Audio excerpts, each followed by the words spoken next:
শবে বরাত পালন করা কি বিদআত? শবে বরাত উপলক্ষে আনুষ্ঠানিকতা করা, সিন্নি দেওয়া, আপনার ওই যে আপনার কি হালুয়া বিতরণ করা, একটা জাল হাদিস বানাইছে যে নবীজি দাঁত ভাঙছে এই জন্য হালুয়া খাইছে, এই জন্য আমরা হালুয়া খাই। মানে কত বড় চিটারি আপনি চিন্তা করেন। আপনার বাপের কথা কথা ঠ্যাং ভাঙছে এই জন্য উনি একটা ইয়া নিছে, কি বলে ওগুলাকে, একটা লাঠি নিছে মনে করে, লাঠি দিয়ে বেচারা ঠ্যাঙা ঠ্যাঙা হাঁটে, কারণ ঠ্যাং ভেঙে গেছে। এখন আপনি বাপের ছেলে বলতেছেন উফ আমার বাপের শত্রুর সাথে লড়াই করতে গিয়া ঠ্যাং ভেঙে ফেলছে, অতএব বাপের প্রতি আমি ভালোবাসা প্রকাশ করতে গিয়ে আমার ভালা ঠ্যাঙে আমি একটা লাঠি নিয়ে খোঁড়াইতেছি।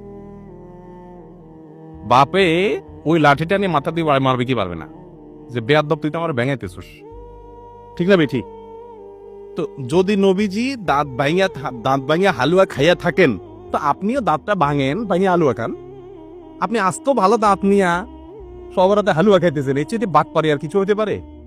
আর ওহুদের যুদ্ধ কি শাবান মাসে হয়েছে? আপনি এটা কোথায় পাইছেন? এগুলা সবগুলা হলো এই হালুয়া খুরির জন্য আপনার মাসালা বানাই নেওয়া আর কি। ভাইরা আমার, সবরাত কেন্দ্রিক রাত্রি জাগরণ, দিনে ইবাদত এবং আপনার আরো যত কাজ আছে এগুলো কোনোটাই আসলে বিশুদ্ধ হাদিস দ্বারা প্রমাণিত। তবে হ্যাঁ, বিভিন্ন হাদিস থেকে এইটুকু বোঝা যায় এই রাতে আল্লাহ রাব্বুল আলামিন হিংসুক এবং শিরকারী ছাড়া বাকিদেরকে আলাদা সাধারণ ক্ষমা ঘোষণা করেন। কথা কি বুঝাতে পারছি? আর যেহেতু শাবান মাস নফল রোজা মাস, অতএব অন্য দিনের মতো ওই দিন রোজা রাখতে পারেন, কিন্তু সবরাত উপলক্ষে স্পেশাল রোজা এটাও বিশুদ্ধ হাদিস দ্বারা প্রমাণিত না। কিন্তু সবরাত নিয়ে বহুত মারামারি কাটাকাটি আছে। দুঃখের বিষয়, যে সমাজে নামাজের খবর নাই, হাজার হাজার হারামের কাজ চলতেছে, সেখানে সবরাত নিয়ে কি হয়? মারামারি হয়। আল্লাহ আমাদের বোঝার তৌফিক দান করুন। শবে বরাতে হালুয়া রুটি খাওয়া যাবে কিনা? শবে বরাতে হালুয়া রুটি খাবেন। কি কারণে হালুয়া রুটি খাবেন ভাই? আমাদের দেশে শবে বরাতে হালুয়া রুটি এই জন্য খায়, বলে যে আমাদের নবীজি ওহুদের যুদ্ধে দাঁত ভেঙে গেছে, দাঁত ভাঙার পরে তিনি কি খাইছেন? হালুয়া রুটি খাইছে। এই জন্য শবে বরাতে নাকি এই ঘটনা ঘটছে, এই জন্য আমরাও কি খাই? হালুয়া রুটি খাই।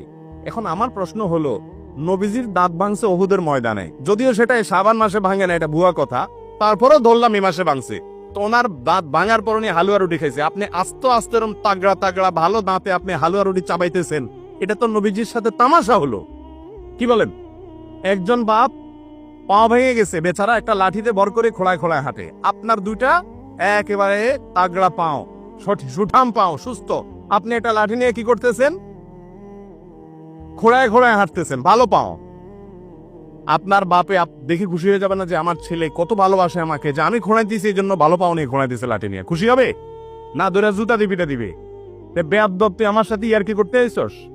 নবীজির দাঁত ভাঙে হালুয়া রুটি খাইছে বুঝলাম, তো আপনি তাগড়া দাঁতে হালুয়া রুটি খাইতেছেন কোন চোখে? তো তামাশা করা নবীজির সাথে, ঠিক না? ঠিক, এগুলা ভুয়া কাজ, এগুলা করবেন না। শবে বরাত উপলক্ষে হালুয়া রুটি খাওয়া এটা গর্হিত কাজ। পটকা ফুটায় যুবক ছেলে ফেলে, হলো গর্হিত কাজ। মহিলাদের কোন ধরনের বোরকা পরা জায়েজ আছে? ভাই, তাদের সৌন্দর্য ঢাকে এরকম বোরকা পরা জায়েজ আছে। যেই বোরকা অনেক চাকচিক্যপূর্ণ, আজকে বের হয়েছে দেখা যায় যে অনেক চাকচিক্যপূর্ণ, এটা পরা জায়েজ নাই। বোরকার উপরে এত কাজ যে ওই কাজ দেখতেই মানুষ বারবার তাকায় যে স্টাইলটা কি, ঠিক না? ঠিক। এরপরে আসেন, কিছু আছে এমন টাইট যে শরীরের অঙ্গ প্রত্যঙ্গ সব প্রকাশ হয়, এসব বোরকার উপরে আবার আরেকটা বোরকা পড়তে হবে, ওই বোরকার উপরে আরেকটা বোরকা পড়তে হবে। বিদায় এ ধরনের বোরকা পড়লে কি হবে না? পর্দা হবে না। এটা একটা স্টাইল এবং ফ্যাশন হয়ে গেছে আজকাল। এখন তো যে বাইর হইছে, আল্লাহ মাফ করো, ফ্যাশন শো বোরকা পরে কি হয়? ফ্যাশন শো হয়। এগুলো কিয়ামতের আলামত ছাড়া কিছু না। গীবত কয়ভাবে করা যায়? গীবত তো ভাই একটা হারাম গীবত আর একটা জায়েজ গীবত। জায়েজ গীবত হলো যেখানে একজনের সমালোচনা আরেকজনের পেছনে করলে যার সমালোচনা করলেন তার লাভ আছে। কথার কথা, ছেলে কোনো কুকাম করেছে, ছেলের বাপরে বলে দিলেন যাতে করে তারা শাসন করে, এই গীবত জায়েজ আছে। কিন্তু কিছু কিছু গীবত ওয়াজিব। কথার কথা, ওনার দ্বারা কোনো ক্ষতি হচ্ছে, উনি একটা বোম নিয়ে আসছে এখানে, এখন উনি চলে গেছে, এখন ওনার সমালোচনা করাটা কি ওয়াজিব, কারণ উনি আমাদের সবার কি করবে? ক্ষতি করবে। এই জন্য এ ধরনের গীবত জায়েজ আছে। কিন্তু সাধারণ অবস্থাতে কোনো মুসলমানের পিছনে গীবত করা জায়েজ নাই।